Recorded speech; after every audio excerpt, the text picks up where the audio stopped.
Hola amigos del canal, bienvenidos a un nuevo video. Mi nombre es Esteban y como siempre te traigo toda la actualidad a nivel mundial. El último video que hicimos habló sobre la situación tensa política que vive Perú. Y en ese video hablábamos de las sensaciones en ese momento de disolución del Congreso.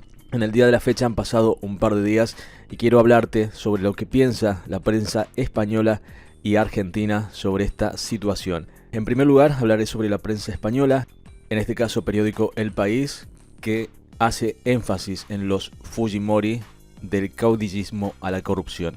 Y luego de ese artículo entraremos en la prensa argentina, en el periódico La Nación, donde hablan de algo que realmente llama la atención a nivel mundial: el milagro económico de Perú, inmune a las recurrentes tormentas políticas. Artículo interesante también que vamos a compartir en el día de la fecha. Antes de comenzar a leerte los artículos, por supuesto te recomiendo que te suscribas al canal para seguir recibiendo en tu timeline más propuestas y vídeos interesantes que hacemos aquí en este canal. Por supuesto agradezco tus comentarios y también que me envíes un email al contacto de abajo para dejarme más temas interesantes los cuales podemos analizar. Ok, vamos entonces al periódico El País de España, que titula Los Fujimori, del caudillismo a la corrupción. El partido de la hija del exmandatario que dominaba el Congreso de Perú afronta una etapa de decadencia. El artículo lleva la firma de Francesco Maneto y Jacqueline Fox. Dice: el coro se alzó el pasado lunes por la noche. Estamos entrando en la ruta castrochavista. Hugo Chávez se ha reencarnado. Siempre tuvo la intención de perpetuarse. Estas acusaciones, dirigidas por la derecha radical al presidente peruano Martín Vizcarra, no son nuevas. Sin embargo, tras anunciar la disolución del Congreso, un resorte previsto en la Constitución, la ofensiva de la oposición derivó en una espiral hiperbólica. Esas son algunas de las frases que pronunciaron Rosa Bartra y Luz Salgado, dirigentes de la bancada de Fuerza Popular. El partido que junto con sus aliados dominaba el Parlamento desde 2016 y que en las últimas semanas intentó forzar unos nombramientos de jueces afines en el Tribunal Constitucional para hacerse con su control. Esa fue la gota que colmó el vaso después de meses de bloqueo y enfrentamiento cotidiano entre el Ejecutivo y Legislativo. Vizcarra recurrió entonces a ese mecanismo legal y endureció el pulso con la Cámara y la formación fundada por Keiko Fujimori, quien está en prisión preventiva desde hace casi un año por un caso de lavado de dinero vinculado a los sobornos de la constructora brasileña Odebrecht. La líder opositora es la última representante de una corriente política que mezcló populismo, caudillismo y demagogia. Prácticamente todo su entorno descalificó la decisión de Vizcarra como golpe de Estado. No solo no lo fue, pues el mandatario se limitó a aplicar la ley para poner fin al bloqueo del legislativo y convocar elecciones, sino que eso, un autogolpe, fue precisamente lo que impulsó su padre. El pasado enero Alberto Fujimori volvió a ingresar en prisión tras haber sido indultado por graves violaciones de los derechos humanos perpetradas mientras se mantuvo en el poder durante toda la década de los 90. El 5 de abril de 1992 disolvió el Congreso y asumió el control del Poder Judicial. Vladimiro Montesinos, su asesor de confianza, tomó las riendas de las Fuerzas Armadas. Esas fueron las premisas de un régimen corrupto que aplastó a los opositores, pero que supo capitalizar en cierta medida el descontento y la lucha contra Sendero Luminoso y el fin del terrorismo. Perú salió de esa etapa en el año 2000, pero el fantasma sigue instalado en la memoria de la sociedad.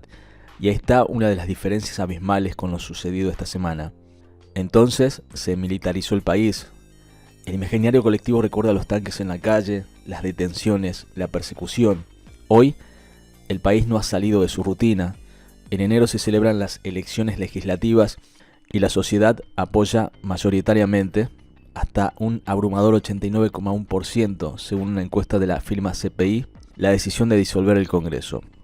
El fujimorismo ha pasado de el populismo personalista a un caudillismo impopular. Porque el éxito del proyecto es que capitaliza la desigualdad. Hay que leerlo en esa clave, del vínculo entre desigualdad y política. El proyecto del año 1990 supo entender la nueva dinámica de los sectores populares urbanos. Supo dirigirse a ellos en un proceso de transición democrática que venía desde 1980, explica Adriana Urrutia, directora de la Escuela Profesional de Ciencias Políticas de la Universidad Ruiz de Montoya. El fujimorismo capta desde 1990 personas que no habían sido incluidas en las dinámicas democráticas y se sienten representadas por un personaje que en el imaginario popular no representaba ninguna identidad específica. Fujimori no era un outsider, era el presidente de la Asamblea Nacional de Rectores, tenía un programa de televisión diario en el canal del Estado. Sin embargo, en su opinión, el fujimorismo hasta hoy sigue teniendo ese monopolio porque ningún otro partido político ha logrado capitalizar esa desigualdad y la izquierda no dialoga con los sectores populares como el fujimorismo, sino con sectores movilizados y vinculados de cierta manera a una cierta ideología, concluye Adriana Urrutia en su análisis. Pero ahora queda la incógnita electoral. Fernando Tuesta, sociólogo ex jefe de la Organización Nacional de Procesos Electorales, cree que Keiko Fujimori establece una diferencia con el padre en varios sentidos. Uno de ellos es crear un partido. Fuerza Popular nació en 2010 y en 2016 estuvo a punto de ganar a Pedro Pablo Kuczynski, aunque finalmente se quedó con el control del Parlamento. Mucho de la creación del partido tenía que ver con la reivindicación del pasado de su padre y del gobierno, pero ella también tenía que hacer virajes debido a quienes rechazaban aquel gobierno y todo lo que contenía. Esos virajes no terminan de desarrollarlos porque aparece como liberal, demócrata, antiautoritaria, pero ese discurso no lo logra plasmar. Además, recuerda este analista que presidió la Comisión para la Reforma Política que un sector del partido tuvo vínculos con casos de corrupción a los que se añadieron las consecuencias del escándalo de Odebrecht, que en Perú ha afectado a todos los expresidentes de los últimos 20 años. Fuerza Popular tuvo la gran oportunidad de ser un partido popular de derecha y no solo no lo ha logrado, ha terminado siendo un partido que va a estar disminuido, pero con grandes problemas a nivel electoral, porque va a haber un nivel de castigo y será muy difícil que Keiko pueda arañar el poder. De hecho, el partido todavía no ha aclarado si se presentará a los comicios de enero. La oposición trata de establecer un paralelismo con las fuerzas antichavistas en Venezuela, que no se presentaron a las elecciones de 2018 contra Nicolás Maduro. Sin embargo, las premisas son muy distintas y el contexto de la decisión de Vizcarra está a años luz de lo que sucede en Caracas. Interesante artículo del periódico El País que hace un análisis amplio sobre la situación a día de hoy del fujimorismo de Keiko Fujimori y cómo se pasó del caudillismo a la corrupción.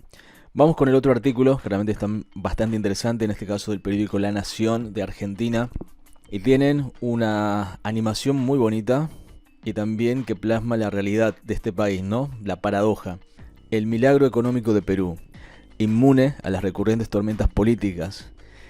Pese a los escándalos de corrupción y los choques de poderes, desde hace 20 años el país sostiene su crecimiento gracias al consenso en el equilibrio fiscal, la apertura y las inversiones. Este artículo lo escribe Ramiro Pellet Lastra y lo vamos a compartir con todos ustedes, por supuesto, aquí, en este tu canal. En Perú es difícil saber si los presidentes terminarán sus mandatos o si el mes próximo estarán en la cárcel. Lo mismo con los miembros del Congreso. Los presidentes son declarados incapaces y las legislaturas son disueltas. Pero ese estado de situación contrasta con la firmeza de la economía, un foco de envidia para América Latina. En los últimos años, Perú creció un promedio del 5% anual, contra el 2,7% de la región, lo que hizo que se hablara de un milagro económico. No importa si un presidente renuncia por fax, otro se escapa a Estados Unidos y otro se va del poder antes de un juicio político. O sí, como sucedió esta semana con Martín Vizcarra, el presidente disuelve el Congreso y convoca a elecciones legislativas. La palabra recesión no parece estar en el vocabulario del Perú del siglo XXI. Lo mismo pasa con déficit, deuda, inflación y otros jinetes del apocalipsis. El dólar estable, la bolsa en alza. Crecieron el nivel de empleo y los ingresos, lo que redujo la pobreza del 52,2% en 2005 al 21% en 2018, una de las mayores bajas en la región. Y cuenta con reservas internacionales de 68.000 millones de dólares, equivalentes al 35% del PBI. Las reservas del Banco Central argentino, en contraste, rondan los 48.100 millones de dólares, con un PBI que según el FMI será de 477.000 millones este año. ¿Cómo se explica este florecer en medio de las turbulencias políticas? El que ayer era un presidente, mañana puede ser presidiario, pero al revés de otros países y contra toda intuición, en Perú un derrumbe nos lleva al otro. Los juegos de poder y los conflictos de los políticos no conducen al caos de la economía como consecuencia natural. Claro que hubo altibajos, se pasó de la expansión del 6,1 anual entre 2000 y 2013 al 3% en 2014 y al 4% en 2018. Este año sería de entre 2,5 y 3% por defectos propios y por el contexto internacional adverso que marca la guerra comercial entre Estados Unidos y China. Pero ni en las peores circunstancias, tanto en los terremotos políticos locales como en las crisis financieras ajenas, la economía peruana bajó los brazos. Una vez que Perú encontró el rumbo, nunca más apagó los motores. El politólogo Alfredo Torres hace la siguiente declaración: la economía es mucho más sólida que la de otros países, como por ejemplo la Argentina. Hay equilibrio macroeconómico, tanto en el campo monetario como en el fiscal. El Banco Central de Perú es muy fuerte, muy autónomo, y eso le da gran estabilidad cambiaria y una inflación muy baja. Por otro lado, la economía está muy abierta, hay tratados con muchos países, sobre esto hay un consenso de todos los sectores. Y es que Perú tiene un equilibrio macroeconómico como eje de consenso. Apertura y los tratados también consensuados. Así fluyó la inversión extranjera, sobre todo en minería, la veta dorada del éxito, aunque también en eso el país fue más allá de la media regional y diversificó sus exportaciones. Del otro lado están China y los mercados asiáticos. Ha habido clientes en los que Perú orienta el 47% de sus exportaciones. Al mismo tiempo crece el mercado interno y se multiplican los pequeños negocios privados, aunque en ese rubro sigue reinando la informalidad, una de las muchas materias pendientes. Mientras eso sucedía, la escena política daba el ejemplo contrario. Los presidentes que acompañaron el crecimiento en esos mismos 20 años, tarde o temprano se metieron en problemas por denuncias de corrupción, siempre vinculadas de alguna manera con la constructora brasileña Odebrecht. Alan García, el caso más trágico, se suicidó en abril pasado, hora después de que un juez ordenara su detención por 10 días. Alejandro Toledo, que se fugó a Estados Unidos, fue detenido en California y aguarda en la cárcel mientras dura el proceso de extradición. Ollanta Humala y su mujer Nadine Heredia pasaron 9 meses en prisión preventiva, y Pedro Pablo Kuczynski debió renunciar cuando el Congreso de mayoría opositora estaba a punto de destituirlo. También Keiko Fujimori, líder de la oposición, está en prisión preventiva. Por otro lado, el Congreso acaba de ser disuelto por Vizcarra en el escándalo institucional más serio desde la caída del padre de Keiko, Alberto Fujimori. Él cumple una condena de 25 años de cárcel por delitos de lesa humanidad durante su gobierno, una autocracia que terminó de manera caótica. Por supuesto que no todo lo que brilla es oro, ni siquiera el legendario oro peruano. La economía sobrevivió a las convulsiones políticas, es cierto, pero no logró salir indemne. Según coinciden los expertos, lleva 6 años de desaceleración, por debajo de su crecimiento potencial. En ese tiempo quedaron en el aire de formas claves, en buena medida por la corrupción, la ineficiencia, las luchas de poder o distintas combinaciones de esos factores. Consultado por este tema, un economista, Juan José Martans, dice lo siguiente: ¿cómo es posible que tengamos un Estado obsoleto y carente de eficiencia? El problema no es la falta de recursos financieros, sino que no existe capacidad de gestión en ciertos ámbitos del sector público. La reforma laboral, del sistema de pensiones, de la educación, de la salud, toda una ola de reformas de segunda generación está pendiente en Perú, agrega este analista económico sobre el paso del crecimiento al desarrollo. A largo plazo, ni siquiera la invencible economía peruana escaparía de un escenario de permanente hostilidad entre las facciones de la clase dirigente. Todo depende de cuánto se extienda el conflicto entre Vizcarra y los legisladores de la oposición, que intentan resistir el decreto que disolvió el Congreso. Por último, La Nación consulta al economista Jorge González Izquierdo, que dice lo siguiente: lo que afecte este conflicto a Perú dependerá de cuánto dure la incertidumbre. Si se disipa en 4 o 6 semanas, el impacto es mínimo, marginal, pero si dura 4 o 5 meses, ahí sí que puede sentirse.